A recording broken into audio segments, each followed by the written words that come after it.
Everybody, welcome. Embedded in Cycling episode 7.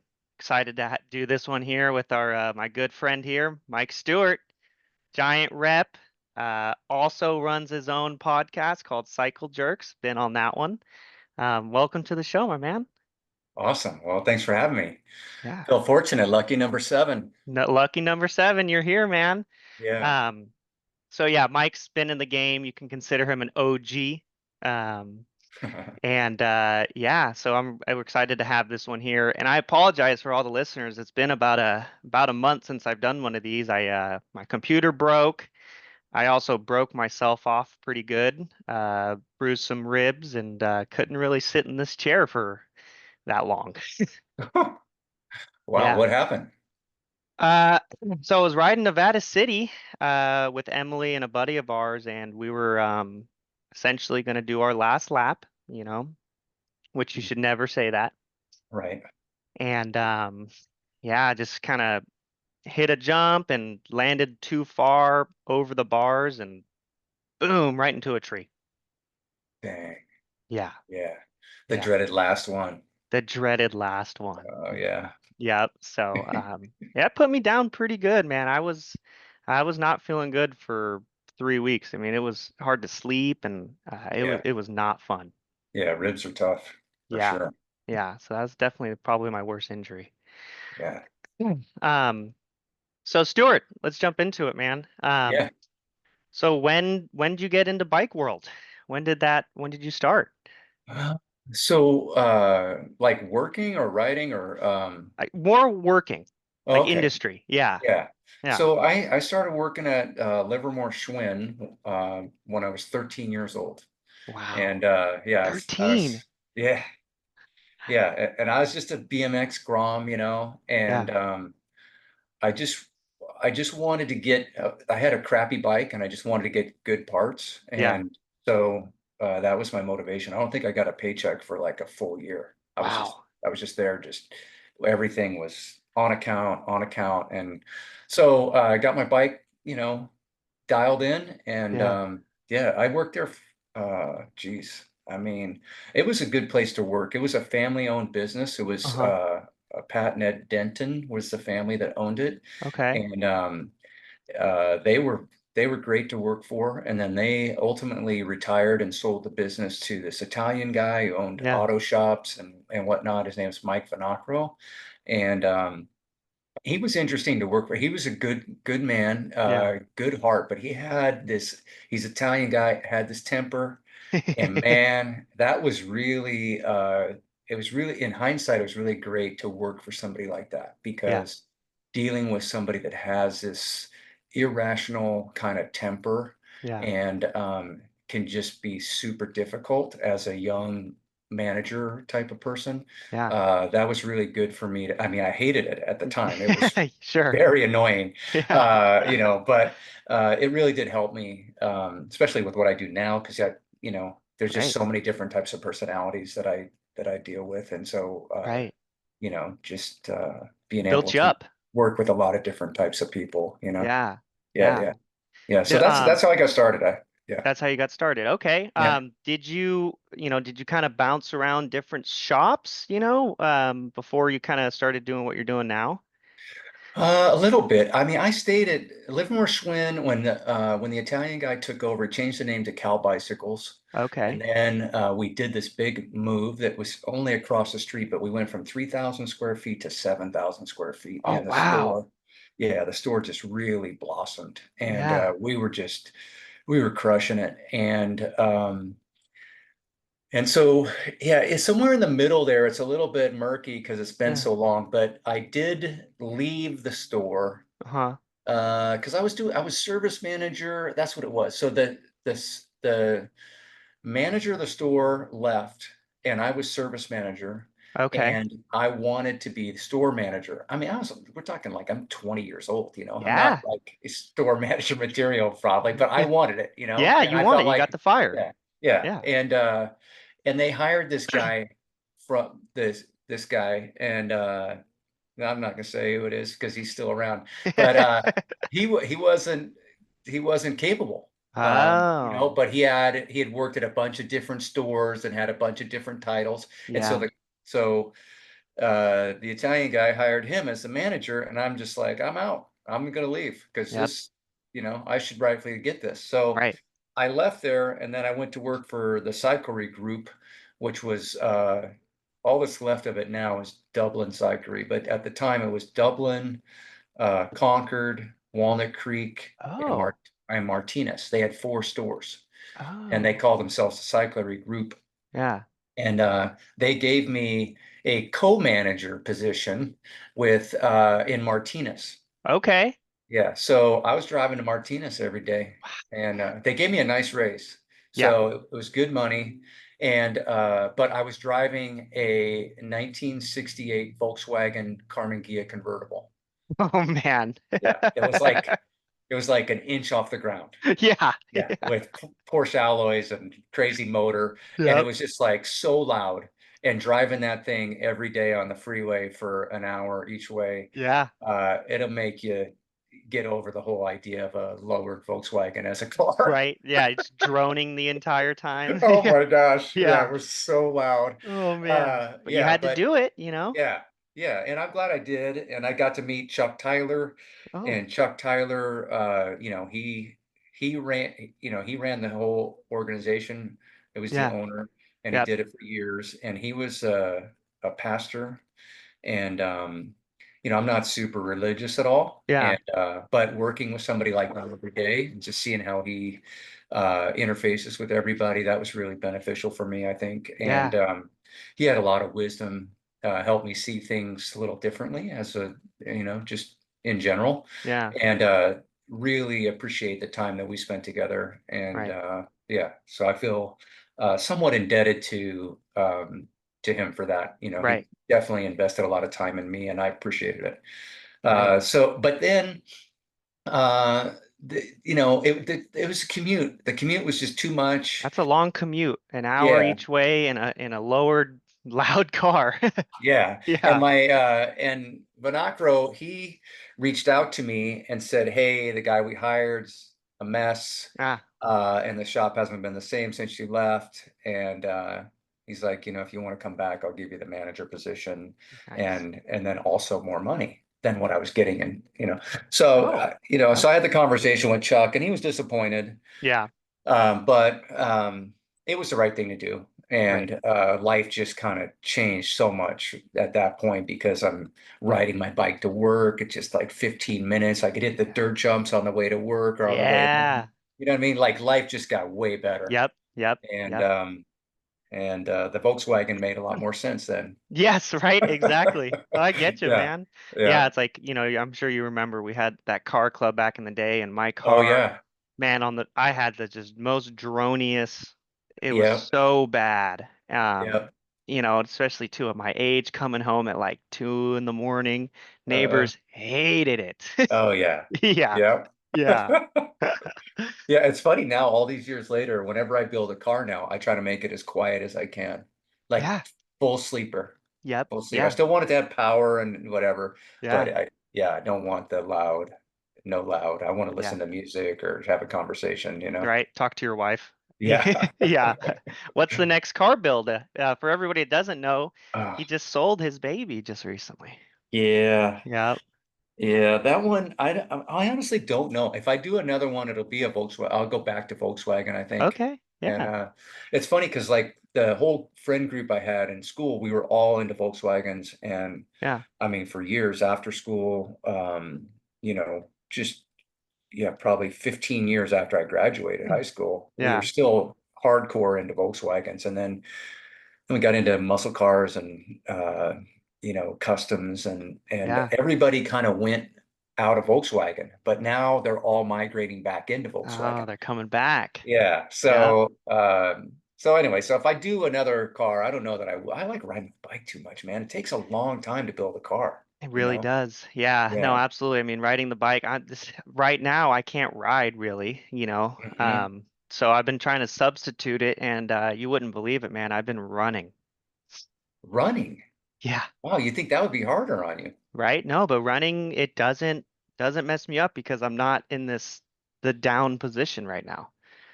Okay. Yeah. Yeah. Interesting. Yeah. It is not as fun, but Yeah. I Yeah. got to get it in, you know? Well, it's super efficient, you know. Yeah. You can run for 30 minutes, so that's a good workout, Yep. whereas Yeah. 30 minutes on the bike, you're just kind of getting warmed up. Exactly, right? Yeah. Yeah. Well, cool. So you went back to the one spot where you started. Yeah. What was the move from retail store to, becoming a rep? Was there something in between, or did you just kind of branch off from Yeah. there?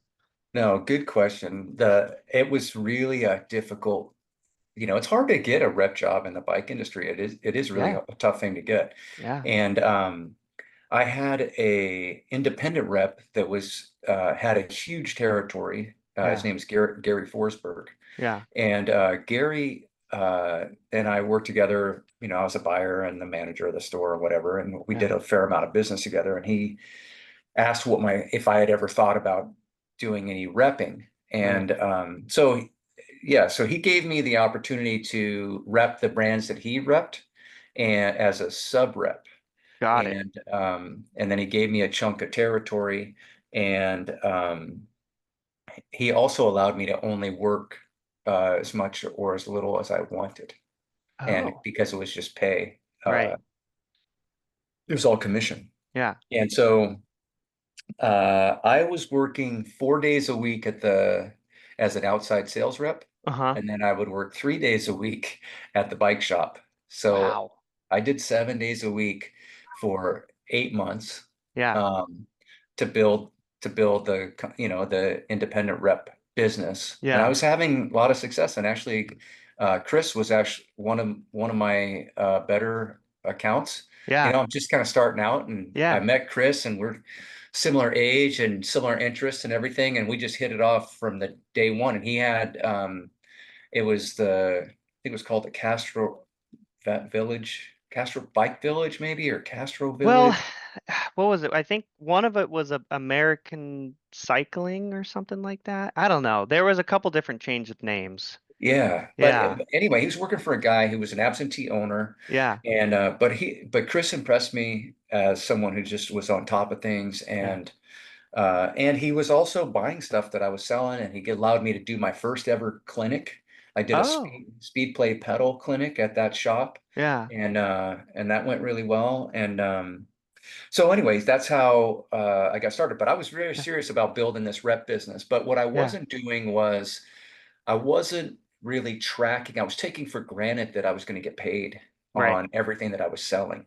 And at that time, anyway, in this situation, I needed to track every single item Yeah. because I wasn't getting paychecks. And then when I confronted Gary about it, Yeah.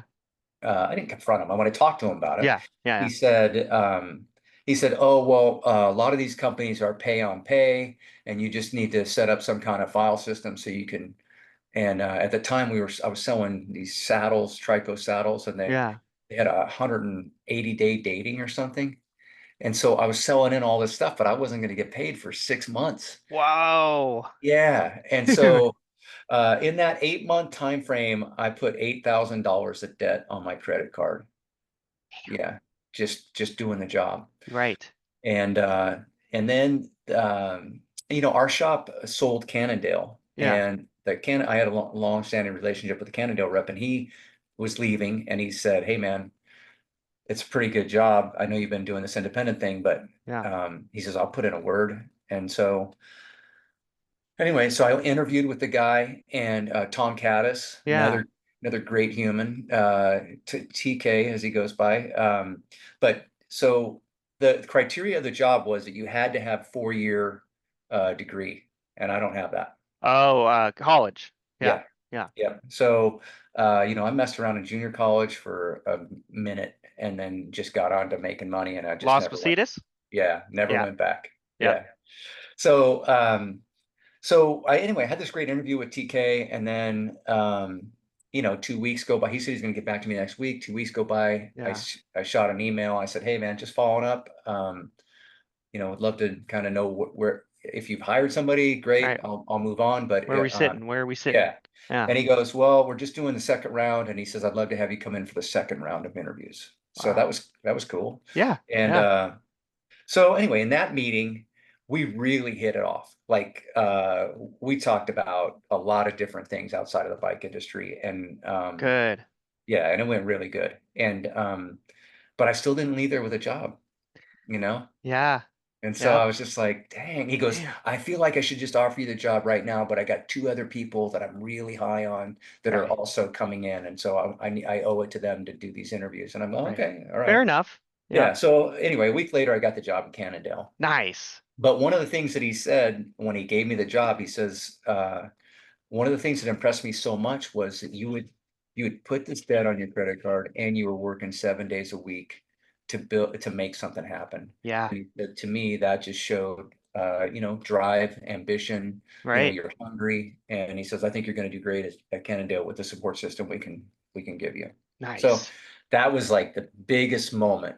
Like getting Right. out of the bike shop was a big step, Yep. but going from independent, where you're really like I didn't even know if it was a real job. I mean, Right. Yeah. I was doing this thing, but I wasn't making any money, Yeah, exactly. Yeah. And then Yeah. once I got Cannondale, then I got, expense account, and then I got Right. regular paychecks, and things just got so much better. Right. No, yeah, it Yeah. sounds like that was the big leap, right? Yeah. Yeah. Yeah. And it sounds, it's funny because you know, we hired this new guy at Bob's, Aubrey, Mhm. and he's fully in it now, right? He loves the bike world and he asked me maybe a month ago, he's like, "Man, like, where could this lead me? Like I really want to be a rep Mhm. or I would love to be a rep and something like that." Like he's really active, he's really good with talking with people. Mhm. So but it sounds like it's kind of hard, like it's almost like a word of mouth deal, It's hard. is Yeah, it? it's hard to get in, Yeah, and in some cases, you interview with the same company multiple times. right, Like my son, for example, he right, did get in. He's now repping for Giant also, yeah, which is super cool. right. No, But that's awesome. he did, he has his old man that's been with this company for what, 22 years, Yeah. and he interviewed one time and didn't get it. And then Oh, yeah. okay. And then the person that did get it only worked it for a short period of time and then moved on. And then Right. he reapplied, re-interviewed, and he Wow. got it that time. Good for So him. yeah, so it's challenging. You just got to keep your head up and stay positive. And Right. it's a small industry. Yeah. And so like a lot of my GT or so I went from Cannondale to Yeah. GT. I worked for GT for 5 years, and then I landed at Giant. I've been here for 22 years. Got it. Okay. Yeah. But a lot of my GT people Yeah. are really I still communicate with these people all the time, Right. and that was 20 plus years ago. Yeah. But Yeah. so in a sense, if you ever once you kind of get in and you establish yourself for what you are, Yep. like how you behave and how you interact and everything, it establishes kind of like a brand, for lack of a better term. Sure. Yeah. um, then you have your people. And so in the event that I needed to make a change or something, I feel confident that I could just reach out to some of these other people that I've worked with over the years, Right.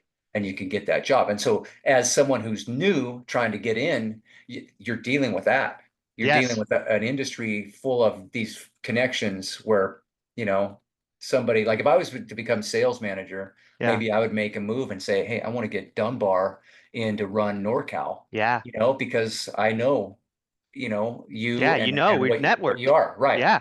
Yeah. So it's really tricky. It's, Right. It is you, tough, yeah, And I've yeah, told him too. I said, "Hey man, like when a rep comes in, like you gotta meet him, you gotta talk to him, you gotta just like throw yourself out there, right? Because right, that's really the biggest thing. I mean, like you helped me out with the move last year, right? So, sure, yeah, um, and I told him too. I said, reps, could be tough, but man, I think you just got to start at the base. And I've talked about this in all of my podcasts. It's just the networking. It's just meeting people, talking. yeah, It's just the biggest thing that someone can do, especially in this industry. absolutely, Yeah. yeah. Yeah, and sometimes you have to take a job that maybe like the job with Forsberg, Uh-huh. I'm grateful for that job, even though uh, it didn't really work out, Right. Yeah. not Right. at all. It didn't Yeah. work out at all. But it did get me that position at Cannondale. And then Right. that position at Cannondale, I established myself there. And then I was able to get the job at GT. At And it was just GT. like I just kept moving up. Every time Right. I would make these moves, it was like the base pay would increase, the benefits would increase. Yep. And so yeah. And so but the beginning was really tough. We're And gruesome. thankfully, Yeah. like my wife was so supportive. I just remember like I wasn't making any money. I'm working 7 days a week and Yeah. we're newly married, Yeah. you Oh know? man. Oh, Yeah. yeah. Yeah, it was crazy. But she was Yeah. just, she was just supportive of, I had this dream of, Right. doing this.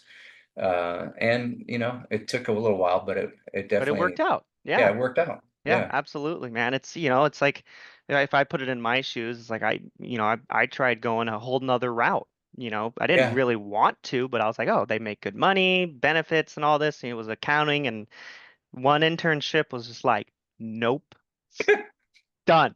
Yeah. All right. No way. I got to go back to what I love. I'm just going to be so much more happy. Right. Right. Yeah. And that's something I've always taught my kids too. It's like, you got to make money and whatever, Yeah. but it's like do something that you really care about because Yeah. our time here is short and you Yep. want to be spending your time doing something that's really important to you. Right. And I Yeah. know like some people are doing like, doctors or whatever, I mean, Yeah. and I'm grateful for them and what they do, but Yeah. I have no interest in that, even though it's No. really important work. Right. And like somebody like a doctor could look at somebody in the bike business and go, oh, well, how important is this? But the reality is Yeah. we do change people's lives, We do. Yeah. Yeah. Yeah. And Absolutely. we see it, especially at retail, you see it on the front lines where somebody comes in Yeah. and they're out of shape, depressed or whatever, and then they get a bike and a year later and they're just a Changes them around. different Yeah. human being. Yeah. Right. I, Yeah. I had a guy, it was probably my first month at Bob's, and he bought a Fathom. Right. He's Hmm. just getting into it but he spent, he didn't just buy something cheap. He bought some good intermediate. Hmm. Man, I saw him 2 weeks ago and I was like, how's it going? I'm like, dude, he's like, I just did mother load. And I was like, Wow. what? Yeah. Your first year cycling? I was Yeah. like, good for you, man. Like he just really just dove in, and that's the stuff I love seeing, man. Yeah, yeah, Yeah. me too. It is weird and maybe a little corny to say, but I feel like there's a light like in someone's eye. Like Hmm. when they're doing something that athletically, Yeah. I don't know, I just feel like it lights you up. Hmm. You just have a different kind of vibe about you and energy about you. Yeah. And a passion, obviously you don't just sign up for Motherload because you got a mountain bike. Right. He signed up for Motherload because he's loving it. And Yeah. it's not only the activity of doing it, but also the effect it's having on him as a person. Right. Right. And Yeah. you're right. When you're in the retail store, you see a lot of that, and Yeah. it's kind of inspiring, to be honest. Yeah. You know. Yep. Um. Agreed. Yeah, so it's definitely cool. So I always like to ask too, what do you think the most challenging part of being a rep is? Because I have no experience in that, but I've seen and heard stories. But in your opinion, what Mhm. do you think's the most challenging? Well, it's hard because it is relationship selling. Right, So it's like two different things that you have to really make sure everything is buttoned up on both of those ends, right? So right, you're working for this company and the company has an agenda and yeah, you have to push that agenda. right, And you have to make sure, dot your I's, cross your T's, and make sure you're doing all of that. right, But on the flip side, you have all these relationships, all these individual relationships, and the relationships, to me, are yeah, the most important part of it, right? right, And so how do you blend the company's objective with each individual relationship? Because all right, the shops are different. They all have, different owners and different ideas about things. And so right, you try to plug them in and get as much interfacing as you can between the two. right, Uh, and I always try to make it come up with win-win scenarios. right, And so But it can be tricky at times, because, sometimes the company's got this that's happening and you need to get Right. out there and do this. And it's like, well, that's going to work for a percentage of my dealers, Right. Exactly. but you still Yeah. have to kind of find a way to present it so that everybody knows what's happening, Right. and then make ultimately turn it into a pitch at some point because you Right. still have the job to do. Right. So Right. that's a Yeah, I can challenging part of it. yeah, I can see how that could be definitely some of the hardest, the most challenging part, right? And there's a lot of learning curves to each individual store too, right? Yeah. Right? It's Yeah. like some stores want to do, the up and up and super high, and some kind of want to do in the middle or low, right? So you kind of have to learn that market, Right. right? How Yeah. big's your territory again? So I do East Bay, Uh-huh. and then I go up to Northern Nevada. Okay. So Reno, Sparks, that type of area, Carson City, Yeah. Tahoe, Truckee, all that. And then I get out to Chico, Right. and then I also have Hawaii as my That's territory. right. Yeah, Yeah, your annual Hawaii trip. I know. Yeah. It's Must so suck. funny. It's so funny when they first asked me if I was interested. So when I worked for Cannondale, I did Yeah. Hawaii also. What are the Oh, no way. odds, right? And Wow. so I remember TK when he called, he's just like, "Hey, listen, man, I got to talk to you about something." I thought I was in trouble, Oh man. and he says, I'm going to present something to you, and I don't want you to answer right away Yeah. because it's a lot. And I'm Right. like, okay. And so I'm just like, what the Like, heck? shoot. Yeah, and then he says, "Well, we want to start sending a rep to Hawaii. I think you're the guy. So talk it over with your wife and spend." I'm just like, "Yes, Yeah. yes, yeah." What? Come on. What? What do you Yeah. mean? Are you kidding me? Is this Yeah. a joke? Could You someone know? say no to this? Yes, right. Yeah. Yeah. So, but it is a lot Right. because it's island. It's a lot of islands and on a budget Right. in a compact time frame. And when I was at Cannondale, I didn't have the autonomy to really. They booked the trips, Got and it. so man, there was two hotels where I literally didn't stay that they had booked. It Wow. was it was so gnarly. Wow. Yeah, yeah, yeah. So and that was a long time ago, but Yeah. and the trip was like 5 days. Okay. Wow. So Oahu, Kauai, Maui, and Big Island, and Yeah. both sides of the Big Island, which it's a long drive to That's the a other side. So you very do, big island. yeah, Yeah. Kona to Hilo. Yeah. And so like 5 days to do all of that, it is a Wow. lot. Yeah. And so, but now at Giant, I take I'll take a couple extra days, Right. like vacation days or whatever, and then many times my wife will fly out and we'll spend a few days. And Oh, I'm cool. actually just leaving. I'm leaving on Sunday. Oh, no Uh, way. yeah, so I'll be Nice. gone for. I'm getting back on the 17th, so I'm doing Okay. the 8th through the 14th, so 6 days, Yeah. and then I'm meeting the family on the 14th, and then we're gonna just spend 3 days in Oahu. And just hang out. Yeah. Yeah, What yeah. type of bikes sell a lot in Hawaii? Is it a lot of mountain or road or It's kind of a mix. It's not a whole lot different than the mainland actually, really? but Okay. yeah, it's a lot more rentals. They got Oh, a lot yeah. of rental bikes. So flat bar, bread and butter, that type of stuff. And Right. then, but there's a good road contingent there, Right. and they have road races on Oahu and Maui. Oh, cool. So there's a good scene there. And Right. then mountain biking is kind of weird because they have a ton of land, but it's all private and or government Oh. owned, and there's no trespassing. Mm. So there are areas like Oahu has some mountain biking, Yeah. Kauai, or not Kauai, Maui, they just opened a new park on the west side. Oh, okay. Which, that area is all burnt and everything. So I'm not Right. sure the status of that. So I'm gonna get all I'll get up to date on all that stuff as I'm over there. Right. Right. But yeah, the mountain biking is a little bit trickier. You can mountain bike on every island, but you have to know exactly where it's you're Right. able to do it. Yeah. Right. Right. And actually, go ahead. I remember trying to mountain bike in Hawaii one time, and all I could find was a rental and it was kind of an all flat, but they had like wooden, kind of trick turns and stuff like that. Like it wasn't like any descending really. Oh, okay. Yeah. Yeah. Yeah, they on Oahu, there was a World Cup DH race on Oahu. And it Whoa. was on a, you can still ride it. It's called Yeah. St. Louis. It's just called Oh. St. Louis. Yeah. And I've done it. It's cool. I mean, Yeah. it's hard to picture it as a World Cup course, but it Right. must have been in the early days when it was hardtails and skinny bars, you know. Right. Yeah. I was to say Yeah. all rigid or something like that. Yeah. Yeah. Yeah.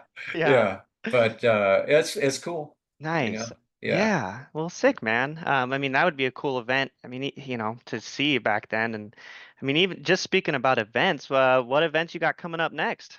Anything, Uh, bike races? Anything coming up soon? Events? Yeah, I don't have anything on this year. I don't have anything on the schedule other Yeah. than Rodeo Cross is coming. So I'll be You doing know, Rodeo Cross. I heard Rodeo Cross, the company that does it got bought out, dude. No, Is that that a, was was that a, did I yeah. see something? Yeah, he just posted the other day Okay. that he was just pulling everybody's leg. Yeah. Got it. Okay. Because I was like, no, man, this is like the first time I might actually try to do it. Oh, you should definitely do it. Yeah. So Frank and Asa are super fun, quirky people, Yeah. and the best kind of quirky. And so yeah, he was just having a little fun with everybody. Uh, Okay. so yeah, but so rodeo cross is in the future, and Yeah. then on our podcast we had Vince Murdoch who runs the Enjoy team, Right. and Vinny did Unbound XL last Yes. this year, Yeah. I and heard that podcast. I was like, dude, insane, insane. insane, right? Yeah. 350 miles. But he Yeah. said something that really resonated with me, and he Huh. said, I wanted to sign up for something that I didn't know if I could do. Oh, yeah. So that stuck with me for a long time. Yeah. And I told my wife, I said, I want to do this thing next year. It's Yeah. kind of crazy. So, Unbound XL is on the schedule for next year for me. No way. I'm gonna try to do it. Yeah. Heck yeah, dude. Yeah. Yeah. Oh, It's kind of yeah. crazy. So I Yeah. don't know. I mean, I've done a lot of ultra type of stuff, but I've Right. never done 350 miles without, in one shot. Right. And yeah, it took Vinny 28 hours. So I've never done 28 hours on a bike. Yeah. Assuming I could do it at the same speed that he did Right. it, you know? Right. But yeah, so it's going to be to his point, Yeah. I don't know if I can do it, Right. but I'm going to give it everything I got and see if I'm going to try to, train for it Yeah. and just make it happen. So we'll see. Dude, that's Yeah. awesome. All right. So you're signed up. When is that? I forget. Is it Next, in? I haven't signed up yet, Oh, but oh, okay. I don't think it's even open to sign up. Okay, But it okay. just happened a few months ago. I think it's Right. probably like in May or May or something. so. Yeah. Yeah, yeah. Yeah. Yeah. When I heard that, I was just like, 50, man, So nuts. that is insane. Like I've done Yeah, 100 and I was cooked. yeah, Yeah. yeah. Me Yeah. too. Yeah, Right. Yeah. yeah. Yeah. But I've also done 200, so, Yeah. uh, but 350, to think yeah, it's a wild number. And, Right. the terrain and the wind and everything, it just seems like, oh my gosh, what am I, but that really stuck with me. Yeah. Like I've done a lot in cycling and, just to actually sign up for something and not be sure if you could make it. Right. Right. Yeah. Yeah. I mean, it's kind of funny. It's small, much smaller scale, but it was Mhm. a Grinduro 2 years ago with Yeah. my girlfriend and I because we started training maybe 4 months in advance, and then we had to move. I had to kind of jump, look for a job and deal with that. Dude, Yeah. we only did 6 rides over 45 miles before that event, and that was a 70 Oh. mile was 7K. We were the last ones to actually finish it before getting cut off. Oh, well, Yeah. yeah, you got it done. Yeah. Yeah. Yeah, but it was just like, man, we're 20 seconds to make it to stage 4, and we have to do this 700-foot climb. Oh, what? Yeah. We made it Yeah. by like 2 seconds or something like that. Unbelievable. Yeah. Yeah, it was Yeah. insane. I was like, I don't know if we're gonna make that. Like Emily, she's crying as climbing. Like it was super Yeah. emotional too, you know? Oh yeah. I've Yeah. been, it's weird where you go on these long, whatever it is, long's a Yeah. relative term, but you Yeah. get into this space where it gets weird, Yeah. mentally, Yeah. and Yeah, yeah, it's the mental battle of some of, especially when you're doing an event or a race like that. It's just like I did this, I signed up, I'm here, like I need to at least finish it, you know? yeah, got to push through. Yeah, got to push through. And, speaking of events, it's like I know there's a couple I'm for sure making next year is Sea Otter. Um, Oh yeah.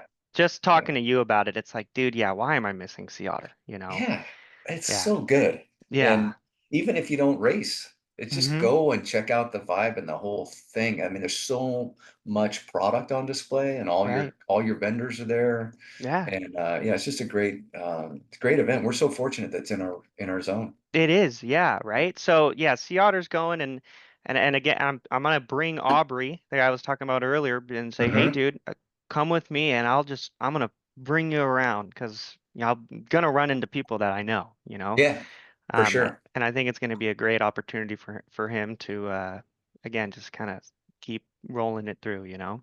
Hmm. Yeah. Yeah, Um, agreed. I actually wanted to talk about your Everest challenge, man. I know a lot of Okay. people might not know about that, but just kind of spill on that.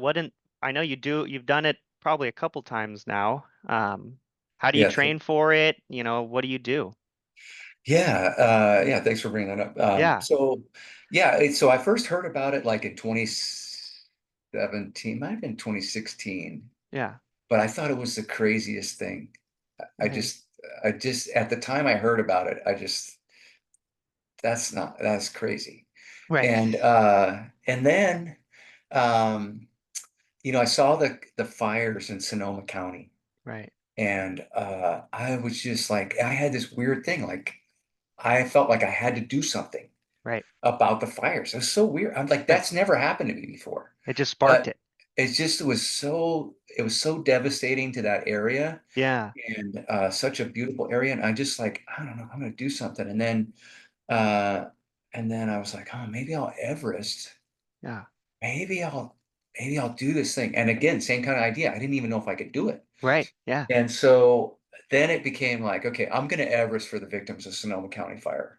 And so I partnered with the Kings Ridge Foundation, which Okay. I later found out is Levi Leipheimer's, who raced Oh, in the, Tour de France. And, yeah, he's a pretty accomplished cyclist. yeah. But Kings Ridge Foundation is his foundation. And that's ultimately who I donated the money that I raised to. Got it. But I started marketing it.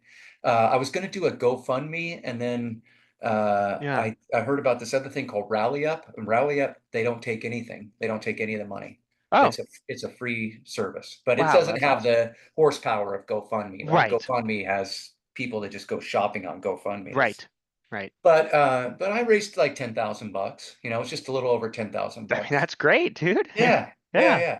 But so I started marketing it, and then I put it out there, and then I did a post on Strava talking about the Everest challenge and what Yeah. it was, and then what, because it was still so new. Nobody, Right.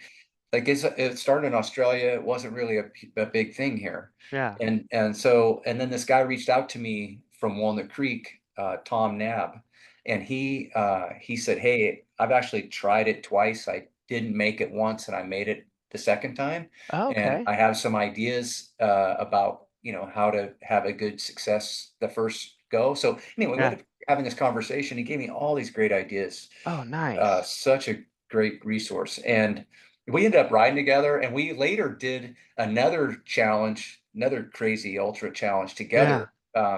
But so he gave me this idea of every 5,000 feet, you want to have a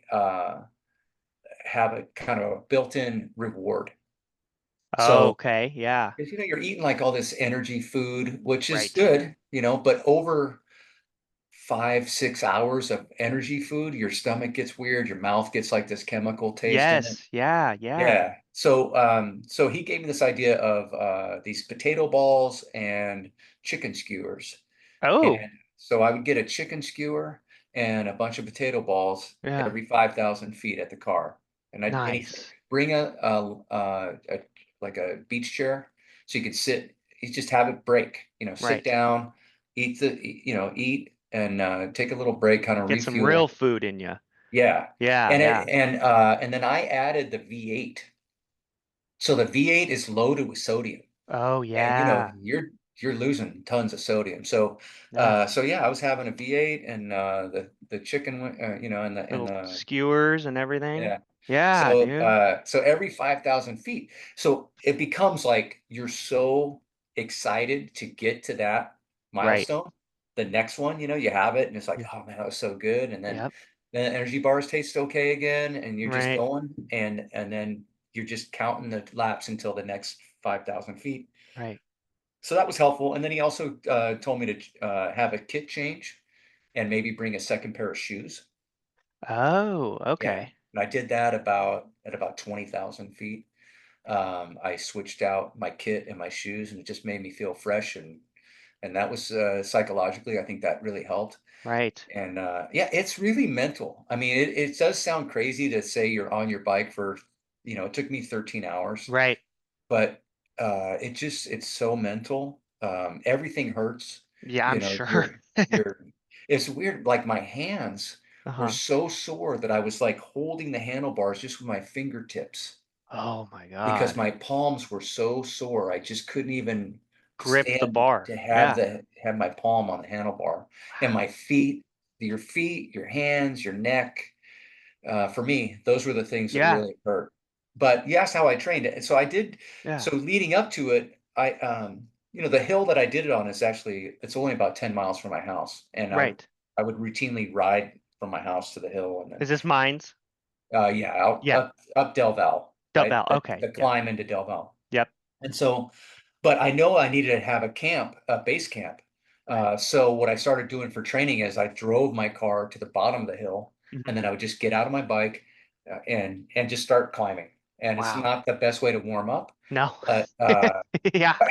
but it was what I was going to do the day of. So Yeah. that's what I was going to train. I was Right. just going to train that. So and that really worked out. And I think I did like 20,000 feet about 3 weeks before, or Okay. maybe it was a month before I had Got it. done 20,000 feet, and I was smoked. I'm sure. And yeah, and I felt like I'm not even sure. Like I still had doubts, Right.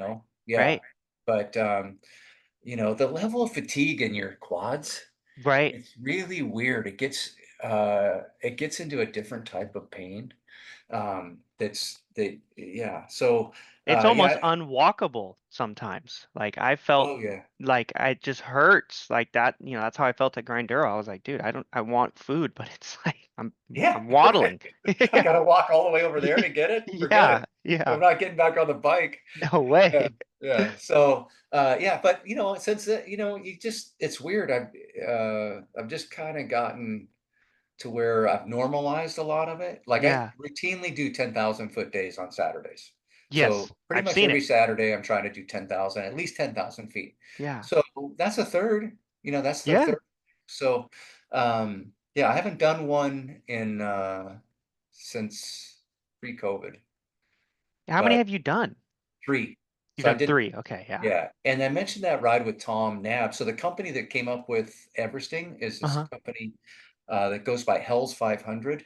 They're in Australia, Yeah. and they were just known in Australia as the Hell's 500 crew because they would do these 500-kilometer rides on the weekends, Whoa. epic hard rides. Yeah. And then they just kind of had this idea about Everesting, and then they coined the term and created the Everesting Hall of Fame. They have this website and they sell Yeah. merch, and they made it into a business. Yeah. Yeah. But they also have something called the high roller. So the high roller is 10,000 meters. So Everesting is 8848 Yeah. in meters, right? And Yep. then so 10,000 meters is more than that. Yeah. And Yeah. it ends up being 32,808 feet. Eh, Yeah. So then they have two ways with Everesting. You have to do hill repeats. Okay. That's the Yes. only way to get an Everest. But if Okay. you want to do a high roller, it doesn't have to be hill repeats. You can do a big crazy loop.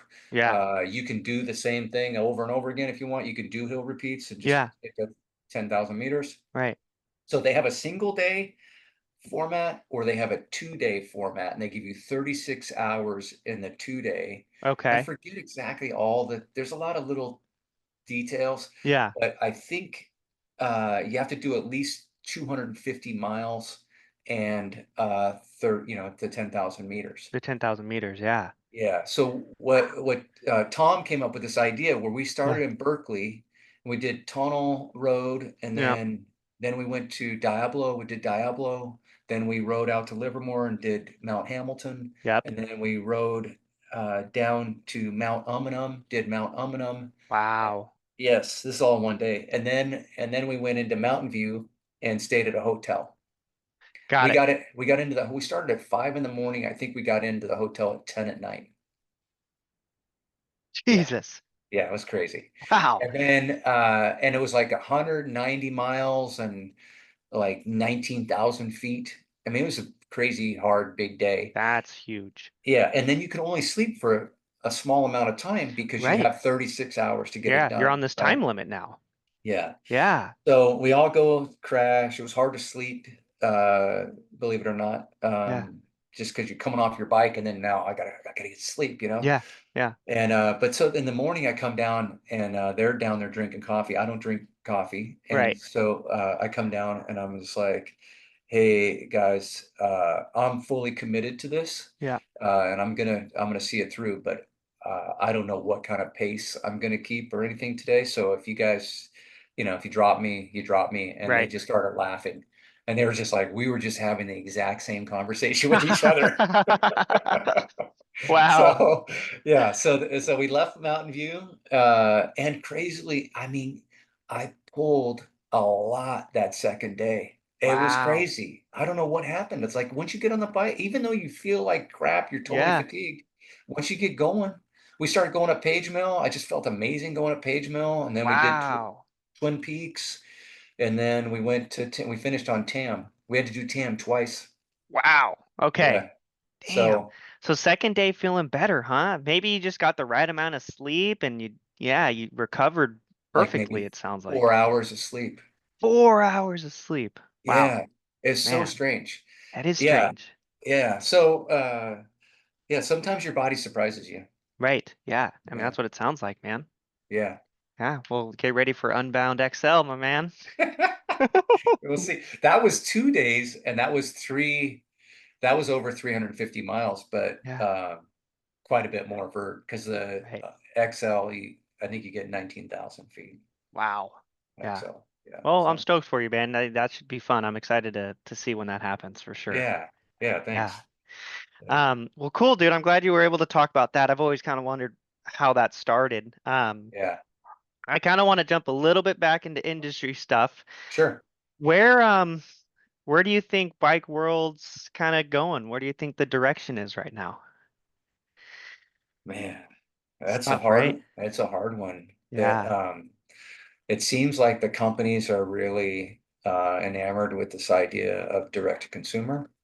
right. Um, you would see it with Specialized and Trek are both doing it already. You Yep. got Canyon, YT. YT. There's a lot of companies that are selling direct to consumer, but um, you know, thankfully, Giant is staying IBD focused. Yeah, Um, but it is.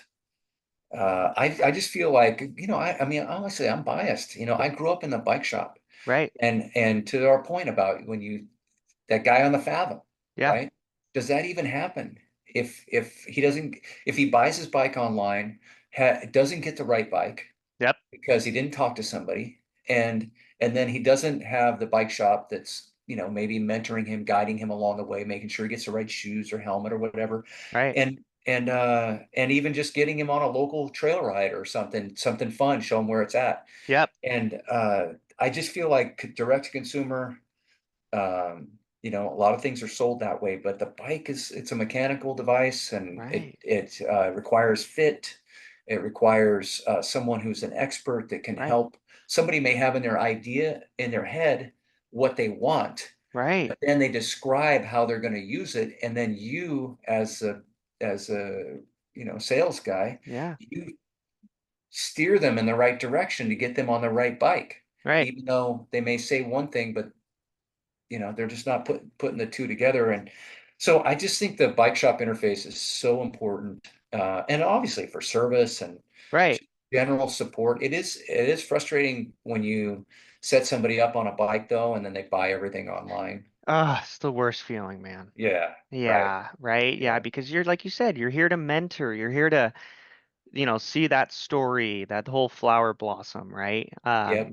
Where, I've had people buy something online and then like maybe they're getting outfitted for shoes, man. I've had someone go, but the reviews on these are bad. I'm like, dude, Right.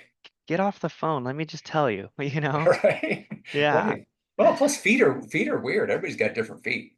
Right. So Yeah. yeah, I mean, Yeah. how do you review something when it's just so different, everybody's foot? It's Right. crazy. Yeah, it's Yeah. insane, right? Yeah. I have Uh, flat feet. yeah, right. Like there's shoes that will just never work for me. That's right. Yeah. Yeah. Yeah.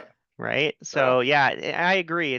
I don't know where it's gonna go. The online is definitely taken a large amount of people, right? mhm. I think the biggest bubble that could happen is we just need to get back to events like group rides and um I don't demos, things of that Mhm. nature, because I mean, Right. you've done that, For sure. and I think that was like even when Jeff, he did all the jumping around in the parking lot, Oh yeah. like Right. that was cool stuff, and it actually brought a lot of people. Right, right. And that's where you ignite something in somebody that maybe Hmm. they didn't even know existed. Right. They see somebody like we're talking about Jeff Lenoski, Yep. and he does these stunt shows, and it's just trials riding, but Yeah. he bunny hops people and he's super fun. Yeah. And there's a lot of interaction, and he does incredible things on a bicycle that maybe somebody has no idea that that's even capable, that you Right. can do something like that. And here he is, a grown man Yeah. that's made his whole career. He's never had a real job.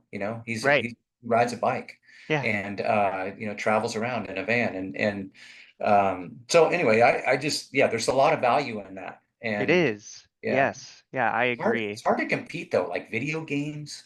I mean, the video games are just like, I can't believe the amount of time people spend on these video. I mean, I grew up in a video game era too. I played Yep. video games, but I didn't, but I also rode my bike a lot, Right.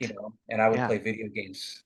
I've spent a lot of time doing that too, but it seems Yeah. like the games are they're a lot more sophisticated now, Right. and they just hook you, and people, they'll Oh, they get spend, hooked. Yeah. yeah, Right. I mean, yeah. there's like, I have a buddy who was a coach for San Francisco State for a game. Oh, okay. He was a coach. Like they would go and play different schools and dude, that's unheard of. This is a video game coach? Yes, he runs the team. Oh, what the hell? Yeah. Yeah.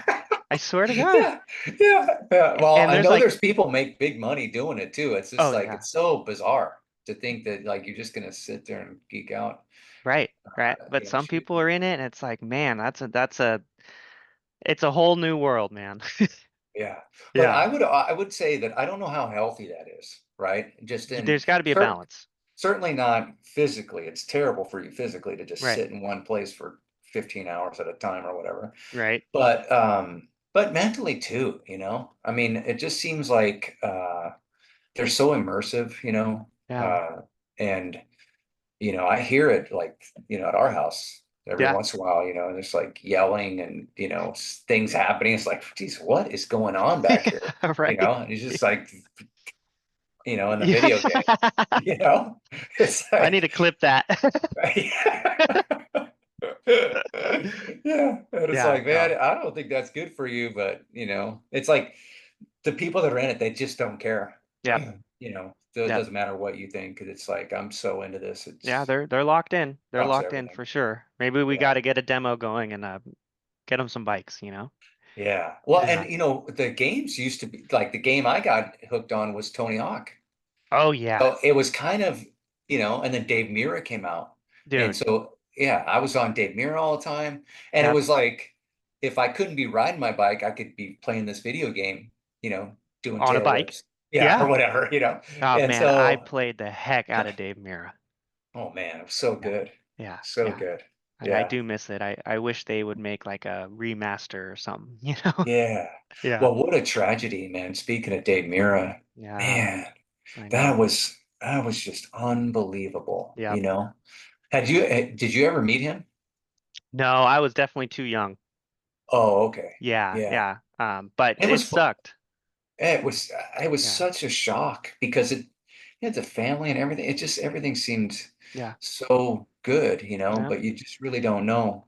But it was weird. I used to defend Dave Mirra all the time Mm. because the younger riders are coming up. He's Yep. getting older, but he's still like the baddest dude on Yeah. the planet. He's doing Yeah. things that no one else can do. Yep. And but there was all like I remember there were some kids that worked at a shop in Pleasanton. They were just like, "Oh, Dave Mirra," Yeah. I'm just like, "What are you talking about?" And they were Yeah. making fun of him because he wore the full face with no visor.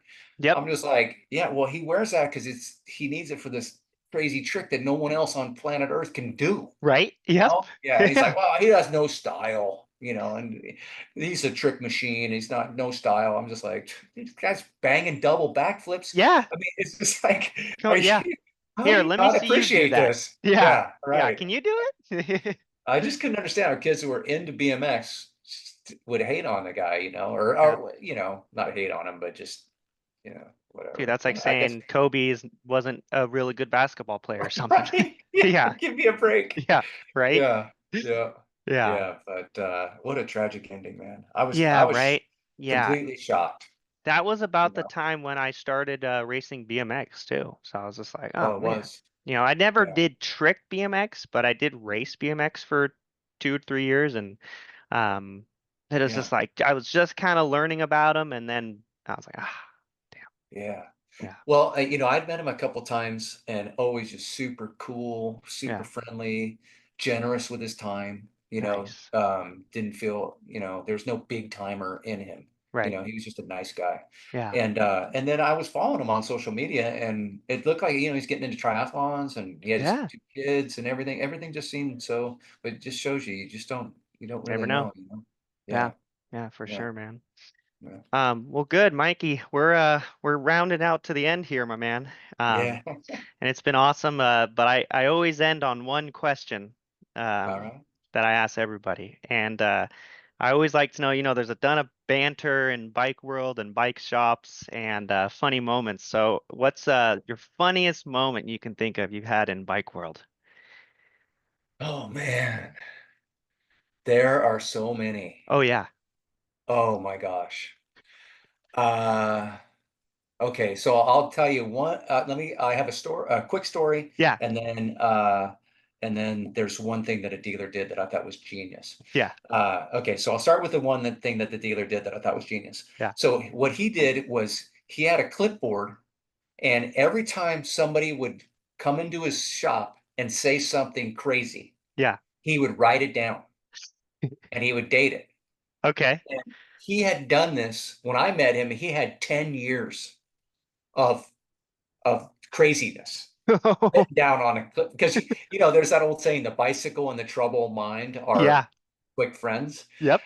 and so there's a lot of troubled people that are on bikes, Yeah. for whatever reason, and they come into bike shops and they just say wild shit, Yep. We and get he it would all the write it time. down. Oh my God. And Yeah. so and I'd be there and he'd get busy with a customer and he goes, "Hey, I'm gonna be a minute. Go ahead and grab the clipboard and entertain yourself. And I didn't even know what he was talking about the first time. Yeah. So I went over and grabbed the clipboard and I was like, I just started cracking up all these crazy things that were said.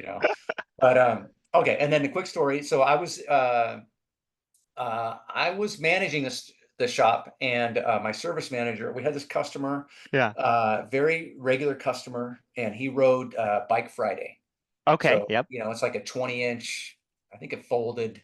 Yeah, little Uh, bike. yeah. Yeah, And he was a commuter and he worked at the lab and he brought his bike in and he wanted, so we did a full overhaul on it, yeah, but uh, shamefully, he had a rack uh, that needed a bolt yeah, to go into it, but the way that the cog set and everything, it was like a whole special thing, and we didn't have the right item. And then so the service manager suggested to this person, yeah, he says, "Well, if you can just run down to the hardware store, you can pop the rear wheel off and stick it in there." yeah. And this guy, he goes, he hits like this wooden bench. He goes, bam, hits the bench. He goes, "I'm not mechanically inclined."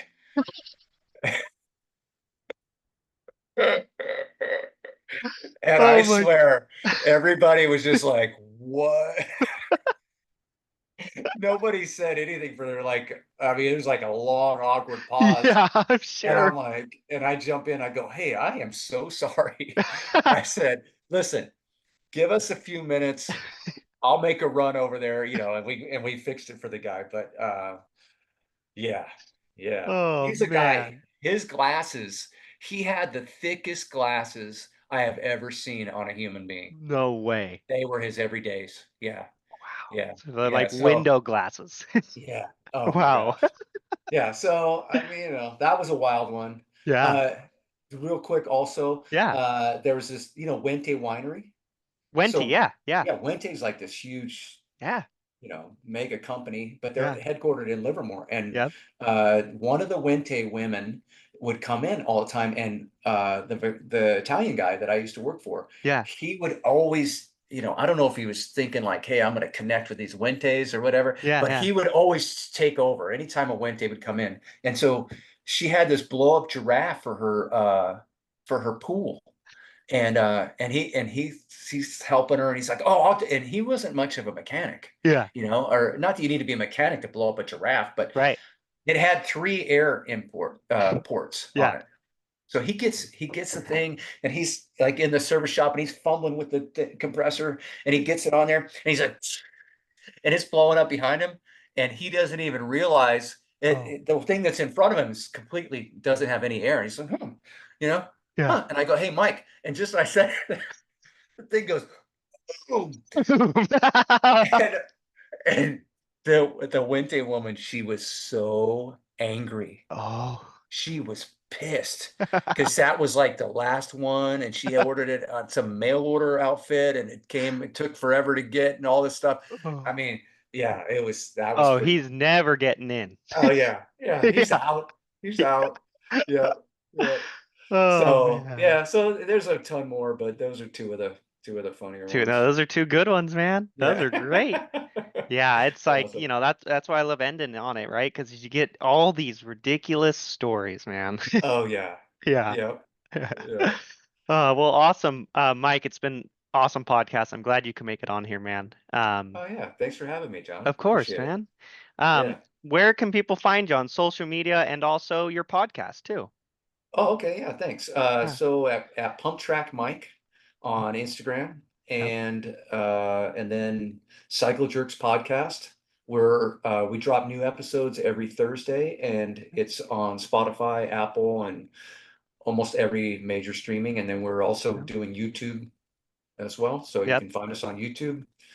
So yeah, just bike nerd stuff. Bike nerd stuff. Yep. Yeah, we try to get people from all walks of life in the industry. You've been on, Yep. and so we have industry people, we have racers, we have influencers, product Yeah. engineers. We try to really mix it up, keep Yeah. it interesting, and Yeah. it's just so much fun. I love Yeah. doing it. Yeah. Yeah. No, it's definitely real fun to listen to. I listen to it pretty much every week, and it's a great Oh, listen. So nice. yeah, everybody definitely, if you can, jump on it. Um, Appreciate that. well, good. Guys, you'll find this podcast on YouTube, Spotify. We use Buzzsprout if some people use that as well. Um, Yeah. but I'm definitely seeing more people watching it on YouTube, which is fun. Um, but Yeah. everybody, thanks again. This is Embedded in Cycling, episode 7. Thanks for tuning in. Peace. Peace.